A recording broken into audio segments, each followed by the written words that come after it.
영상을 시청하기 전에 여러분들의 구독이 제 채널에 어떤 영향을 미치는지 먼저 말씀을 드리려고 합니다. 구독자 수가 많아지면 많아질수록 불특정 다수에게 영상이 노출될 확률이 매우 높습니다. 그렇기 때문에 부동산 하락론자들에게 현혹된 많은 분들을 악의 구렁텅이로부터 구출을 하기 위해서라도 지금 구독 버튼 누르지 않고 시청하시는 분들께 구독 버튼 클릭 부탁드립니다. 감사합니다. 안녕하세요. 재테크 관련 주선생입니다. 투자는 선진입니다 라는 말이 있습니다. 저 역시도 어느 정도 동의를 하는 부분이기도 하지만 그래도 구역 지정도 안 된 재개발, 재건축 선진입은 하지 않는 것이 좋다고 생각합니다. 구역 지정도 안 된 재개발 투자는 지역주택조합 리스크와 비슷하다고 볼 수 있습니다. 어느 정도 재개발, 재건축에 대해 높은 지식을 쌓으신 분이라면 본인이 이런저런 것들을 걸을 수 있는 판단 능력을 갖추고 있기 때문에 괜찮을 수 있지만 부동산 초보라면 이런저런 과정들을 겪지 않고 인생 한방 노린다며 존버 전략으로 가겠다며 엉뚱한 곳에 주택을 매수하는 분들도 꽤 되십니다. 지난 영상에서 말씀드렸다시피 재개발 투자나 아파트 갭 투자나 지역의 상승 흐름에 편승하는 것입니다. 한 지역에서 상승과 하락이 반복되는데 굳이 발바닥부터 머리끝까지 다 먹으려 하면서 아까운 시간과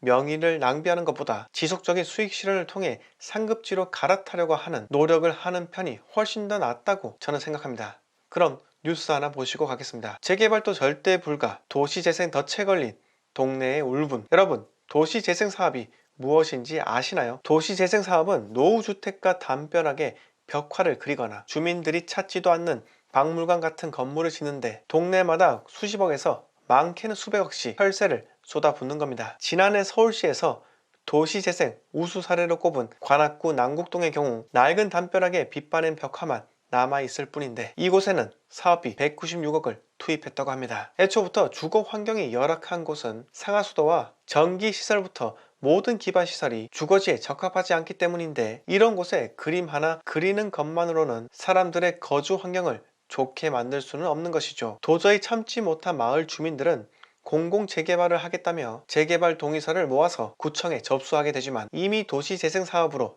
예산이 집행된 동네가 다시 공공재개발 사업지역으로 지정이 된다면 예산을 중복 집행하게 되고 정책 일관성도 떨어져 애초부터 접수조차 받지 않았다고 합니다. 어쩌면 국토부부터 지자체까지 하나같이 행태가 동일한 건지 모르겠습니다. 정책이 잘못되었으면 과감하게 수정하고 개선하는 것이 당연한데 이게 나라의 녹봉을 먹는 사람들의 의무이죠. 그런데 지네 멋대로 실적을 채우기 위해 도시재생구역을 임의로 지정하고 벽화 하나 달랑 그려주고 주거 환경 개선되었다며 자화자찬을 하고 있으니 이게 국민들의 눈과 귀를 가리기 위해서 인위적으로 참 잘 되었다고 하는 쇼나 펼치고 있는 것이죠. 이러니 국가가 잘 돌아갈 리 있겠습니까? 정책 실패를 했으면 사과가 우선입니다. 서론에서 제가 재개발 구역 지정도 안 된 곳에 선진입하지 말라고 말씀을 드렸죠. 이렇게 일단 도시재생 사업구역으로 지정이 된다면 빠져나올 수도 없다는 겁니다. 쉬운 투자를 해야 한다는 점 강조해 드립니다. 다음 이야기로 넘어가겠습니다. 이번에는 광주 부동산에 대해 간략하게 이야기 드리겠습니다. 12.17 대책 발표로 광주광역시 5개 지자체가 규제 지역으로 지정이 되었습니다. 전국 6대 광역시 중 가장 먼저 상승을 하며 전국적 주목을 받았던 광주광역시는 2018년 중순 기점으로 조용하게 하락하게 되면서 많은 사람들의 시선에서 멀어진 곳이기도 합니다. 그러나 결국 광주를 제외한 나머지 광역시들이 상승을 하게 되면서 광주보다 투자적 메리트가 더 있다는 이유 하나로 타 광역시들이 입소문을 타며 전국적 상승장에서 위용을 드러내기도 합니다. 이번 상승장에서는 막대한 유동성을 힘입은 투자금들이 쏟아져 들어오면서 전례에 없을 정도의 상승이 일어났기 때문에 바닥을 다지던 광주가 저평가된 것으로 보이게 되었죠. 이러니 불과 반년 전까지만 하더라도 6억 후반, 7억 초반으로 거래되었 광주 대장 봉선동 제1풍경채가 12월 11일 규제지역 지정 전 9억 3천에 거래가 됩니다. 실거래가 발표는 규제지역 지정 이후에 발표가 되었죠. 9억 3천에 매수하신 분은 지금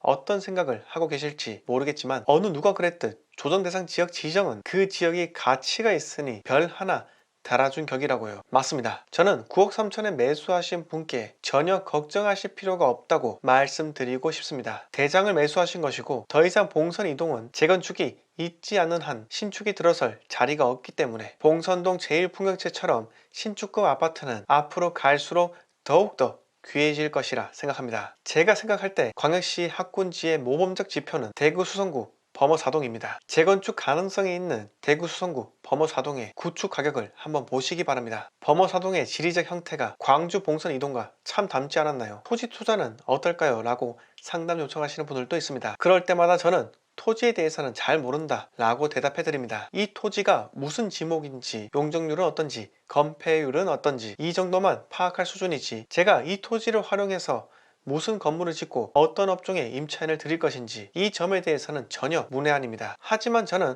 아파트만큼은 잘 알고 있다고 말씀드릴 수 있습니다. 아파트도 토지처럼 대지 지분이라는 것이 있기 때문에 어떠한 분들께는 광역시 A급지 30년이 다 되어가는 구축도 권장해 드리기도 합니다. 재건축이 성공하던 하지 못하던 간에 그건 전혀 중요한 것이 아닙니다. 재건축이 100% 성공할 수 있다는 전제 조건이 붙어야지만 가격이 상승하는 것은 아니기 때문입니다. 부동산 투자는 인간의 심리가 철저하게 투영된 결과물입니다. 광역시 A급지 신축이 비싸지면 동일급지 내 준신축도 비싸지는 거고요. 결국은 A급지 구축마저도 수요가 적더라도 따라 상승하는 것이 아파트 시장입니다. 그러니 매번 무슨 아파트가 올랐다 라고 하며 나는 이미 타이밍을 놓쳤네 이렇게 시장을 대하시면 절대 안 된다는 것입니다. 여러분, 기회는 늘 열려 있습니다. 그러나 여러분들이 이미 포기를 하셨기 때문에 기회의 문이 닫힌 것처럼 보이는 것입니다. 오늘 이야기 여기서 모두 마치겠습니다. 영상 마음에 드셨으면 구독과 좋아요 부탁드립니다.